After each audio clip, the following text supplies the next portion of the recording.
Hello everyone, welcome to युक्ति professional classes. इस video में हम UGC net paper 1 unit 1 teaching aptitude के बारे में देख रहे हैं। आज का हमारा टॉपिक है लर्निंग मेथड, अधिगम विधियाँ। अगर आपने मेरे चैनल को सब्सक्राइब नहीं किया है तो मेरे चैनल को सब्सक्राइब, शेयर एंड लाइक जरूर करिए। चलिए अब हम स्टार्ट करते हैं। अधिगम के उद्देश्य से हम विभिन्न रूपों में अधिगम कर सकते हैं। जब हम जागते हैं, सतर्क रहते हैं, तो हम हमेशा कुछ ना कुछ सीखते रहते हैं। हमारी इंद्रियां उन सभी चीज़ों की जानकारी को पकड़ती और पास करती रहती है जिन पर हम ध्यान देते हैं। शिक्षण के अलावा बच्चों के अधिगम करने के कुछ तरीके नीचे समझाए गए हैं। अब बच्चे किस किस प्रकार से अधिगम करते हैं, किस प्रकार से सीखते हैं। तो इमिटेशन, अनुकरण के माध्यम से हम देखते हैं कि छोटी लड़कियां आमतौर पर अपनी माताओं का अनुकरण करती है और छोटे लड़के अपने पिताओं का, यहाँ तक कि वयस्क भी दूसरों का अनुकरण करते हैं। विशेष रूप से कम आत्मविश्वासी या कम मुखर लोग आत्मविश्वासी और मुखर लोगों की तलाश करते हैं। अभ्यास और समय के साथ वे भी आत्मविश्वासी या मुखर हो जाते हैं। तो नकल के द्वारा, अनुकरण के द्वारा लर्निंग की जाती है। जैसे दिया है कि छोटे बच्चे जो है, छोटे बच्चे हैं जो अपने बड़ों को देखकर उनकी तरह व्यवहार करते हैं, उनसे वो चीजें सीखते हैं। जैसे लड़कियां अगर उनकी मम्मी खाना बना रही है तो उसकी तरह वो भी खाना बनाते हैं, साफ सफाई करते हैं, घर की साफ सफाई करते हैं। लड़के पिताओं की तरह नकल करते हैं, कार चलाना या कोई मरम्मत करके काम करना, इस प्रकार के काम करते हैं। तो अनुकरण के द्वारा भी लर्निंग करते हैं। ऑब्जर्वेशन, प्रेक्षण सीखने का एक दिलचस्प तरीका है। यदि हम अपने नेताओं, बॉस या शिक्षक के सामाजिक व्यवहार के बारे में जानना चाहते हैं तो हमें उनके कार्यालय या निवास स्थान आदि में जाना होगा। वहां हम उन्हें करीब से देखते हैं और देखी गई चीजों का विवरण लेते हैं। मतलब ऑब्जर्व करके हम किसी व्यक्ति का की तरह अगर बनना चाहते हैं, जैसे होता है कि कोई किसी का जो आइडल होता है वो उसकी तरह बनना चाहता है, तो वो उसको क्या है, उसके हर चीज को देखता है, हर उसके वीडियोस देखेगा कि वो कैसे गा रहा है, कैसे एक्टिंग कर रहा है, क्या मतलब सारी एक एक चीज, हाव भाव। अगर कोई किसी की तरह पब्लिक स्पीकर बनना चाहता है, उसको अगर किसी से प्रेरणा मिली तो वो उसे इतनी तरीके से अच्छे से ऑब्जर्व करेगा कि वो किस तरीके से किस लाइन को कहाँ पर कैसे क्या बोल रहा है, उसके सारी चीजों को ऑब्जर्व करता है, उनके हाव भाव को ऑब्जर्व करता है। तो इस तरीके से भी कोई मतलब लर्निंग की जाती है। एक्सपीरियंस, अनुभव के माध्यम से अधिगम। तो अधिगम अनुभव पर आधारित है और इससे उत्पन्न होता है। हम अपने अनुभवों से कई चीजों का पालन करते हैं। कुछ अनुभव प्राप्त करने और उस पर विचार करने के बाद कुछ प्रश्नों की मदद से हम उनसे उत्तर प्राप्त करके बहुत कुछ सीखेंगे। हमारी सामाजिक विविधता के बारे में सीखने के लिए शिक्षार्थियों को गांव के मेले में जाया जा सकता है। एक्सपीरियंस, प्रैक्टिकल एक्सपीरियंस के माध्यम से सीखा जा सकता है। जैसे अगर देखा हो कि बच्चों को अगर बच्चा सीखता है कि अगर जैसे आग गर्म है ना, कहीं पे आग लगी हुई है और गर्म है, अपन पहली बार तो बोलते हैं कि मत छूना मत छूना, बच्चे पर मानते नहीं। जब लेकिन अगर वो खुद उसको छू लेते हैं, उन्हें अब एक्सपीरियंस हो गया कि हाँ ये गर्म है, इसे हाथ नहीं लगाना, तो यहाँ उन्होंने खुद अनुभव किया, उस एक्सपीरियंस से उन्होंने सीखा। तो वो अनुभव से सीखता है कि आग से दूर रहना चाहिए, है ना। जैसे पहली बार मोमबत्ती को उसने छू लिया, है ना, गरम जो जल रही थी, तो उसको जलने का अनुभव हुआ। तो उस अनुभव से उसने क्या सीखा कि ये जो ऐसी चीज है जो गरम है, आग से दूर रहना। तो यहाँ उसने एक्सपीरियंस से सीखा है। टीचिंग के माध्यम से, शिक्षण में शिक्षकों को आमंत्रित किया जाता है। शिक्षक एक विषय चुनते हैं, उसे सामग्री और कार्य विश्लेषण के लिए प्रस्तुत करते हैं और व्याख्यान के माध्यम से छात्रों को विषय के बारे में बताते हैं। छात्र व्याख्यान सुनते हैं और परिणाम स्वरूप वे सीखते हैं। तो टीचिंग के माध्यम से सिखाया जाता है। जैसे मैथ्स की क्लास में है, फार्मूला सिखाया, फार्मूला बताया, उस सिद्धांत समझाए गए, एग्जाम्पल दिए गए, है ना। तो फिर बाद में उस पर आधारित समस्याएं हल करते हैं। फिर बच्चों को बोला जाता है कि आप भी हल करें, उसी टाइप के क्वेश्चन वो हल करते हैं। तो इस प्रकार टीचिंग के माध्यम से सीखते हैं। नेक्स्ट है इंस्ट्रक्शन, निर्देशन। तो निर्देशन आमतौर पर संज्ञात्मक कौशल के बजाय भौतिक सेटिंग से संबंधित होता है। आमतौर पर प्रणाली में समर्थन, स्पष्टीकरण के साथ प्रदर्शन शामिल होता है। परिणाम स्वरूप शिक्षार्थी ज्ञान और कौशल प्राप्त करते हैं। तो अगर फिजिकल एक्टिविटी वाली जो फिजिकल टीचर जो है ना, उसकी अगर आपको कोई एक्टिविटी शिक्षा देनी है तो शिक्षक को पहले जिम्नास्टिक के विभिन्न आसन दिखाता है ना, शिक्षक दिखाएगा पहले बच्चों को, साथ ही समझाता है कि प्रत्येक आसन को कैसे करना है है ना, उसमें निर्देशन दिए होते तो उसका उन निर्देशों का पालन करते हुए वे सीखते हैं, है ना। तो पहले करके दिखाया, फिर उसके बाद वो आसन को करने के बाद क्या होगा कि वो एक एक डायरेक्शन देंगे छात्रों को कि वो भी उसका पालन करते हुए फिर उसको लर्निंग करेंगे। प्रयास और त्रुटि, ट्रायल एंड एरर। तो जब कोई व्यक्ति किसी समस्या का सामना कर रहा हो और यह निश्चित नहीं हो कि कौन सा विकल्प सबसे उपयुक्त है, तो वह उस विकल्प को चुन सकता है जिसे वह सही मानता है। यदि पाया जाता है कि यह काम नहीं करता, तो वह किसी अन्य विकल्प को चुन सकता है। यह प्रक्रिया तब तक जारी रहती है जब तक कि वह सही समाधान तक नहीं पहुंच जाता है। प्रयास और त्रुटि की इस प्रक्रिया में वह बहुत कुछ सीखता है। यह गणित जैसे विषयों में हो सकता है। तो जैसा ट्रायल एंड एरर में क्या है कि आपके पास बहुत सारे ऑप्शन है ना, तो आप क्या है सभी ऑप्शन को एक एक करके यूज करके देख सकते हैं और फिर आप पता कर सकते हैं कौन सा इफेक्टिव है। जैसे मान लीजिए कि वर्ग पहेली, जो पहेली के टुकड़े होते हैं ना, तो एक एक पहेली को जोड़ा जाता है, तो गलत टुकड़ा जोड़ता है, वो नहीं जमता है, फिर हटा के दूसरा टुकड़ा। तो यहाँ ट्रायल एंड एरर चल रहा है ना, ट्रायल करके देखा ये जुड़ रहा है, नहीं जुड़ रहा, हटाया, दूसरा लगा के देखा। तो वो तब तक ऐसा प्रयास करता रहता है जब तक कि सभी सही टुकड़ा वो जोड़ नहीं लेते, है ना। तो इस प्रकार से वो ट्रायल एंड एरर के द्वारा भी सीखता है।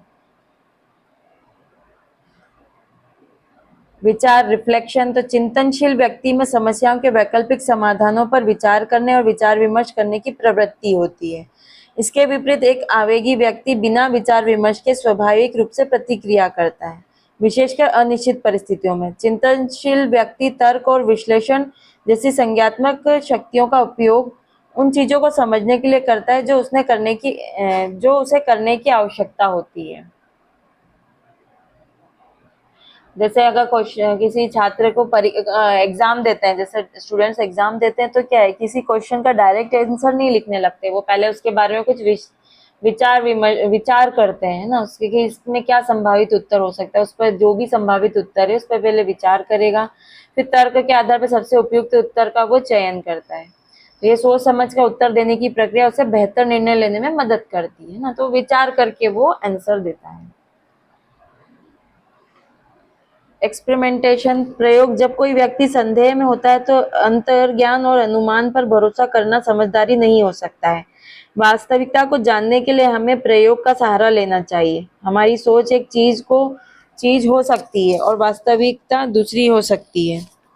यदि हम प्रयोग करने का निर्णय लेते हैं तो हम निश्चित रूप से वास्तविकता तक पहुंच सकते हैं। प्रयोग के दौरान हम कई चीजें सीखते हैं, जैसे कि हमने देखा है सीखने के कई तरीके हैं। तो रसायन विज्ञान जो है उसके जो छात्र है विभिन्न रसायनों को मिलाकर उनकी प्रतिक्रियाओं का अध्ययन करते हैं, अलग अलग जो केमिकल के जो है प्रतिक्रियाएं हैं, है ना, इक्वेशन से उनका अध्ययन करते हैं और प्रयोग करते हैं। प्रयोग के दौरान उन्होंने विभिन्न रासायनिक गुणों और प्रतिक्रियाओं के बारे में सीखते हैं, तो प्रयोग कर कर वो चीजें सीखी जाती हैं। क्वेश्चनिंग, प्रश्न पूछना। यहाँ तक कि प्रश्न पूछना भी सीखने की एक अच्छी तकनीक है। सिद्धांत में एक आदर्श सम्मिलन बंद अंत प्रश्न का केवल एक उत्तर होगा और आदर्श विचलन खुला अंत प्रश्न के अनंत उत्तर हो सकते हैं। प्रश्न तथ्यात्मक, व्याख्यात्मक, विश्लेषणात्मक, काल्पनिक, निर्णयात्मक आदि हो सकते हैं। तो प्रश्न पूछकर भी सीखा जाता है कि छात्र किसी विषय को गहराई से समझना चाहता है तो उसके लिए क्या करेगा, वो टीचर से क्वेश्चन पूछेगा। जैसे मान लो पौधे प्रकाश संश्लेषण कैसे करते हैं, तो इस प्रश्न का उत्तर प्राप्त करने के बाद वो विषय को और अच्छे से समझ पाता है ना। तो अधिगम में हमारी सफलता बड़े पैमाने पर हमारी क्षमता पर निर्भर करती है कि हम सबसे उपयुक्त विधि का चयन करें, न कि सबसे अच्छी विधि का। इस बात को ध्यान में रखते हुए ही कि अधिगम की जाने वाली सामग्री की प्रकृति और अधिगम के उद्देश्य क्या है, इसको ध्यान में रखते हुए हम मेथड यूज करते हैं लर्निंग के लिए कि अधिगम किस प्रकार से सबसे प्रभावी रूप से हो सकता है, उसको ध्यान में रखते हुए उसकी विधियों को चूज किया जाता है। अब है अधिगम की विशेषता। तो सबसे पहले लर्निंग इज यूनिटरी, अधिगम एकीकृत है। इसका तात्पर्य है कि शिक्षार्थी पूरी स्थिति के प्रति एकीकृत तरीके से संपूर्ण व्यक्ति के रूप में प्रतिक्रिया करता है। इसका अर्थ है कि शिक्षार्थी एक ही समय में बौद्धिक, भावनात्मक, शारीरिक और आध्यात्मिक रूप से प्रतिक्रिया करता है। यह दृष्टिकोण शैक्षिक लक्ष्यों की प्राप्ति में सहायक होता है। है ना। तो यहाँ पे क्या है कि अधिगम एक एकीकृत रूप में है, मतलब वो हर तरीके से सीखता है। जब वो कोई चीज सीखता है तो वो मेंटली, फिजिकली, इमोशनली, रिलीजियसली सब तरीके से उसकी वो चीजों को सीखता है। जैसे मान लो एक बच्चा पहली बार साइकिल चलाना सीखता है, तो वो एक साथ अपने दिमाग, भावनाओं, शारीरिक ताकत और ध्यान का उपयोग करता है। वो देखता है, पहले तो वो देखेगा भी, बैलेंसिंग बनाने की कोशिश करेगा, पेडल भी मारेगा और दिशा को नियंत्रित करता है कि जिस दिशा में उसे जाना है उसको वो फोकस करता है। तो यहाँ पे वो सारे एकीकृत प्रयास को वो साइकिल चला करता है, तब जाके वो साइकिल चलाना सीखता है ना। तो यहाँ पे ये एकीकृत प्रयास है। अधिगम जो है, एक लर्निंग जो है एकीकृत है, वो एक साथ सब चीजों को लेकर किया जाता है। अधिगम एक जटिल संपूर्ण है। Learning is a complex whole. विभिन्न आयाम, ज्ञान, कौशल, अंतर्दृष्टि, मूल दृष्टिकोण और आदतें हैं। तो ये एक जटिल है। किस प्रकार से ज्ञान का विकास, जैसे जटिल कैसे है कि गणित की पढ़ाई में एक छात्र न केवल जोड़ घटाना सीखता है, बल्कि समस्याओं को हल करने के लिए तार्किक सोच, है ना, विश्लेषणात्मक दृष्टिकोण, समीकरणों का उपयोग करना भी इसमें आता है। और अधिगम को जटिल संपूर्ण है, इसमें विभिन्न आयाम शामिल होते हैं। अब इसके अंतर्गत क्या क्या आता है? ज्ञान का विकास, डेवलपमेंट ऑफ नॉलेज। तो संज्ञात्मक मनोवैज्ञानिक जैसे ब्रूनर और आशुबेल के अनुसार प्रत्येक विषय में प्रमुख अवधारणाओं से युक्त एक संरचना होती है। ज्ञान को व्यवस्थित रूप से संगठित किया जाता है। व्याख्यात्मक विधियां जैसे व्याख्यान या प्रदर्शन बेहतर समझ में मदद करती है। तार्किक रूप से संगठित सामग्री आसानी से पैटर्न में गिर जाती है। आलोचनात्मक सोचने की क्षमता, रचनात्मक सोचने की क्षमता में ये बढ़ जाते हैं। पैटर्न का अर्थ प्रदान करते हमें शिक्षार्थियों को संज्ञात्मक क्षमताओं के उच्च स्तर जैसे विश्लेषण, संश्लेषण, मूल्यांकन और निर्माण की ओर ले जाना चाहिए। यहाँ ज्ञान का विकास होता है कि यहाँ पे जो भी विधियां व्यवस्थित रूप से उनको संगठित किया गया है ना, ज्ञान को, ज्ञान का विकास इस प्रकार से, जो भी चीज, जो विधियां हैं, व्याख्यान विधियां हैं, जिससे व्याख्या प्रदर्शन को समझने में मदद मिलती है, तो इसमें सोचने की क्षमता जो है, मतलब जो ज्ञान दिया जाता है उसमें आलोचनात्मक रूप से सोचने की एक क्षमता विकसित हो जाती है ना। रचनात्मक सोचने की क्षमता, आलोचनात्मक मतलब कि छोटे छोटे कोई बड़ा कोई समस्या है, उसको छोटे छोटे टुकड़ों में समझा, है ना, विश्लेषण किया उनका, फिर उसको, उस पूरी चीज को जो समझा, इकट्ठा कर कर उसको फिर एक रचनात्मक वे में सोचने की कोशिश की जाती है। तो यहाँ इस प्रकार ज्ञान का विकास होता है।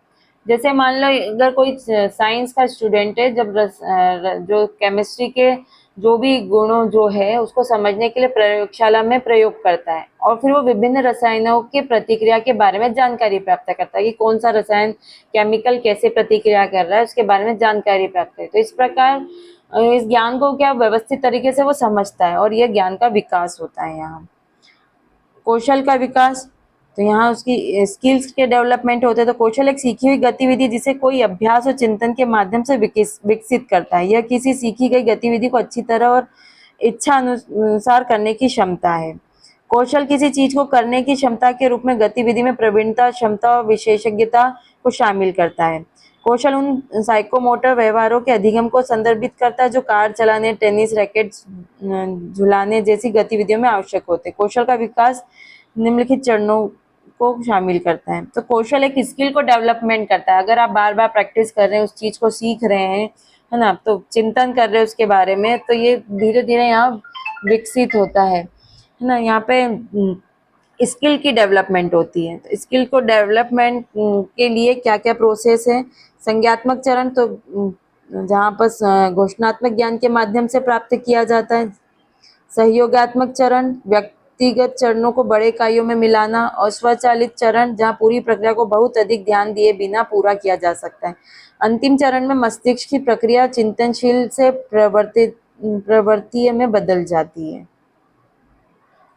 तो यहाँ इस प्रकार स्किल का डेवलपमेंट होता है ना। तो एक बच्चा जब पहली बार बैडमिंटन खेलने सीखता है तो पहले रैकेट पकड़ना, फिर शॉट मारने का तरीका समझता है, तो ये संज्ञात्मक चरण हुआ।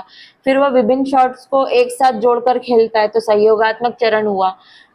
बाद में वो क्या है, बिना सोचे समझे स्वचालित रूप में शॉट मार सकता है, तो ये स्वचालित चरण होता है। तो यहाँ पे ये हुआ कि सबसे पहले वो संज्ञात्मक चरण की तरह, अगर कोई स्किल सीखना है, उसको स्किल का डेवलपमेंट करना है, तो सबसे पहले संज्ञात्मक चरण में वो काम करता है ना। पहले उसकी बेसिक चीजें सीखेगा, उसको जैसे यहाँ रैकेट का उदाहरण लिया तो रैकेट पकड़ना सीखेगा, है ना, किस तरीके से पकड़ा जाता है, कैसे शॉट मारने के लिए उन्हें यूज किया जाता है। फिर उसके बाद वो सहयोगात्मक चरण का उपयोग करेगा कि सभी शॉट्स को, विभिन्न शॉट्स को एक साथ जोड़कर वो खेलता है। धीरे धीरे वो चीज सीखी और उसके बाद उसे बिना सोचे समझे शॉट मारता है। जैसे ही शटल आते हुए दिखी, शॉट मारा। यहाँ पे उसे कुछ सोचने की जरूरत नहीं होती है, तो बिना सोचे समझे वो तुरंत उसका हाथ वो उसी प्रकार से चलता है जिस जहाँ पे उसको शॉट मारना है। तो यहाँ स्वचालित चरण में वो आ जाता है। इस प्रकार वो स्किल का डेवलपमेंट किया होता है। नेक्स्ट है डेवलपमेंट ऑफ एटीट्यूड, दृष्टिकोण का विकास। तो दृष्टिकोण एक मानसिक अवस्था है जो किसी व्यक्ति द्वारा धारण की जाती है और उसे उस व्यक्ति की घटनाओं के प्रति प्रतिक्रिया और प्रतिक्रियाओं को संगठित करने के तरीके को प्रभावित करती है। एटीट्यूड क्या होता है? किसी व्यक्ति की धारणा होती है, ये इस प्रकार से एक एटीट्यूड होता है कि वो उस चीज को फॉलो कर रहा है ना। दृष्टिकोण आमतौर पर 3 आवश्यक घटकों या आयामों में माने जाते हैं। पहला है एक संज्ञात्मक आयाम, तो विश्वास और तर्क जो दृष्टिकोण को धारण करने की व्याख्या करते हैं। एक भावात्मक आयाम, दृष्टिकोण के भावात्मक पहलू जैसे पसंद नापसंद, अरुचि की भावना। तीसरा एक संवेगात्मक या व्यवहारिक आयाम जो इस हद तक शामिल होता है कि व्यक्ति उस दृष्टिकोण पर कार्य करने के लिए तैयार है जो वो धारण करते हैं। तो एक दृष्टिकोण, एक एटीट्यूड बन जाता है किसी काम को करने के प्रति। तो एक छात्र अगर सोशल वर्क में रुचि रखता है, मान लो, है ना, उसका इंटरेस्ट है उसमें, तो वो धीरे धीरे अपने दृष्टिकोण को इस प्रकार उस रूप में विकसित करता रहेगा, विकसित करेगा।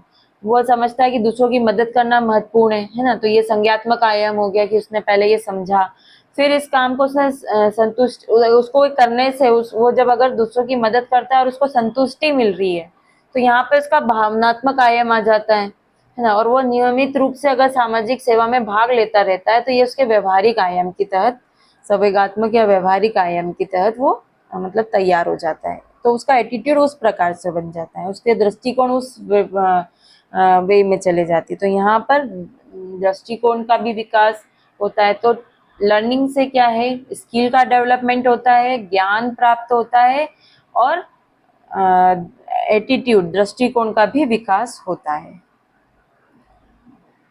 नेक्स्ट है अधिगम नियोजित हो सकता है या अनियोजित हो सकता है। तो जैसे अगर क्लास में अगर जो कुछ पढ़ा, जो भी पढ़ाई करी, तो वो एक नियोजित अधिगम हो गया। और बाहर, क्लास के बाहर अगर जैसे दोस्तों के साथ खेलते खेलते कोई नए नियम, गेम के नए नियम सीख लिए, तो ये अनियोजित अधिगम हो गया। ठीक है। फिर फोर्थ है अधिगम सक्रिय और निष्क्रिय हो सकता है। तो जब खुद स्टूडेंट खुद करके अगर कोई चीज सीखता है, जैसे अगर मान लो लैब में अगर वो कुछ प्रयोग करके सीख रहा है, तो यहाँ पे उसकी एक्टिव लर्निंग होगी। और अगर वो क्लास में टीचर अगर कुछ लेक्चर दे रहे हैं और उसको सुनता है, उसको सुनकर अगर कुछ सीख रहा है, क्योंकि यहाँ पे उसका एक्टिव पार्टिसिपेशन नहीं है, उसको सिर्फ सुन के सीखना है, तो यहाँ पे उसका निष्क्रिय अधिगम होता है। अधिगम आमतौर पर व्यक्तिगत होता है, लेकिन इसे समूहों में सामूहिक रूप से भी उत्पन्न किया जा सकता है। तो जब छात्र घर पर अकेले पढ़ाई करता है, तो ये व्यक्तिगत अधिगम होता है। लेकिन अगर वो कक्षा में सामूहिक गतिविधि में भाग लेता है और सीखता है, तो वो सामूहिक अधिगम हो जाता है। अधिगम को एक प्रक्रिया और परिणाम दोनों के रूप में माना जाता है।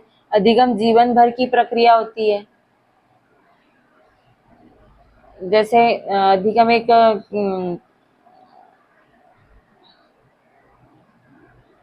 है ना, तो यहाँ पे क्या है, अगर कोई म्यूजिक सीखना चाहता है, तो अगर वो म्यूजिक सीखता है, तो एक लंबी प्रक्रिया होती है। वो प्रक्रिया के तहत उसको उसको म्यूजिक सीखना होता है, कई सालों का अभ्यास करना पड़ता है। तो ये एक प्रक्रिया है। वो जो प्रैक्टिस कर रहा है, वो जो अभ्यास कर रहा है, वो एक प्रक्रिया के दौर पर गुजर रहा है। लास्ट में वो क्या होता है, जो रिजल्ट आता है, वो एक अच्छा म्यूजिशियन बन गया या एक ऐसे अच्छा सिंगर बन गया। तो प्रैक्टिस जो कर रहा है वो प्रक्रिया है, और जो जब वो फाइनली जो बनता है, जो रिजल्ट आता है कि वो एक अच्छा संगीतकार बन गया है या एक अच्छा म्यूजिशियन बन गया, तो ये परिणाम होता है। और ये जीवन भर जब तक वो म्यूजिक इंडस्ट्री में है, जब तक वो गाता है, तो उसको डेली प्रैक्टिस वो लर्निंग कुछ नया नया सीखना होता है, तो ये जीवन भर की प्रक्रिया भी होती है। नेक्स्ट है अधिगम वृद्धिशील हो सकता है, यह पूर्व अधिगम या परिवर्तन में संचयी रूप से जोड़ा जा सकता है ना। तो जैसे अगर कोई स्टूडेंट है, उसको ऑलरेडी इंग्लिश भाषा के कुछ मूल सिद्धांत वो जानता है, तब वो नए शब्दों और व्याकरण के नियमों को सीखकर अपने ज्ञान में वृद्धि करता है। तो ये वृद्धिशील हो सकता है कि ऑलरेडी थोड़ा बहुत नॉलेज है, उसमें और नई चीज सीखकर उसमें वृद्धि कर लेता है ना। तो परिवर्तन होता है उसके नॉलेज में, और आगे का वो एडवांस लर्निंग कर लेता है वो। ठीक है। फिर अधिगम को किसी भी अनुभव, असफलता, सफलता और किसी भी अन्य चीज से उत्तेजित या प्रेरित किया जा सकता है ना। तो यहाँ पे एक्सपीरियंस के माध्यम से, फेल हुआ, सक्सेस हुआ, या किसी भी ऐसे जो मोटिवेशन के माध्यम से उसको जोड़ा जा सकता है ना, इसके द्वारा किया जा सकता है। जैसे एक बच्चा अगर पेड़ पे से गिर जाता है, उसको लग गई है, तो वो क्या सीखता है कि ऊंचाई से गिरने से चोट लगती है ना। तो यहाँ उसने उसके अनुभव से सीखा है ना, वो भविष्य में इसके लिए सतर्क हो जाएगा। अगर उसने कोई बिजनेस, कोई भी काम किया, उसमें वो असफल हुआ, तो उसे पता है कि अगर ऐसा किया, मान लो अगर वो पढ़ाई नहीं करता है ना, और फेल हो जाता है, तो उससे उसने क्या अनुभव लिया कि अगर पढ़ाई नहीं की तो असफल हो जाएंगे। पढ़ाई करके सफल होता है, तो उसने ये लिया कि पढ़ाई करने पर सफलता प्राप्त होती है। तो यहाँ उसने खुद से सीखा, खुद की अनुभव से सीखा, सफलता असफलता से सीखा। नेक्स्ट पॉइंट है अधिगम परिणाम अवांछनीय और वांछनीय दोनों हो सकते हैं।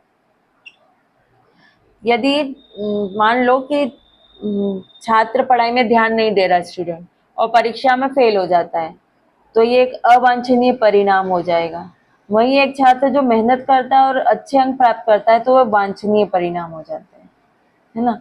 जो वो चाह रहा आउटकम्स, अनडिजायरेबल, फेल होना नहीं चाहता है, लेकिन अनडिजायरेबल आउटकम आ रहे हैं, और डिजायरेबल जब वो सफलता, क्योंकि वो क्यों पढ़ रहा है, क्योंकि वो चाहता है, वो वांछनीय मतलब परिणाम चाहता है कि अच्छे अंक से हो, तो वो मेहनत कर रहा है ना, तो ये वांछनीय भी हो सकता है। अधिगम का हमेशा एक नैतिक आयाम होता है।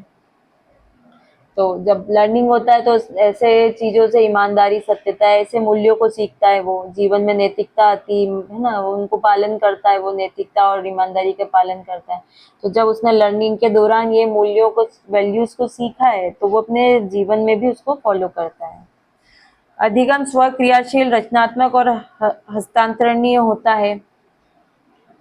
तो अब ऐसा है कि जो उसने सीखा है उसको वो ट्रांसफर नहीं कर सकता। जैसे एक जो कलाकार है, चित्रकला में निपुण है, वो अपनी रचनात्मकता, उसने जो भी नए नियम वगैरह जो भी सीखा है, उसकी स्किल्स जो सीखी है ना, अद्वितीय चित्र बनाने में करता है, उनका उपयोग कर रहा है उसने जो निपुणता है। अब वो वो ये कर सकता है कि अपना कला को दूसरों को सिखा सकता है ना। वो रचनात्मकता, वो स्वक्रियाशील, वो खुद से सीख रहा है, नए नए उसमें प्रयोग ला रहा है, खुद से रचनात्मक रूप से कर रहा है, और फिर उसको हस्तांतरणीय मतलब कि वो दूसरों को भी अपने इस ज्ञान को सिखाने लग जाता है। तो ये हस्तांतरणीय होता है, जो उसने सीखा है वो दूसरों को भी सिखा रहा है। चलिए आज के लिए इतना ही, मिलते हैं हम नेक्स्ट वीडियो में। Thank you.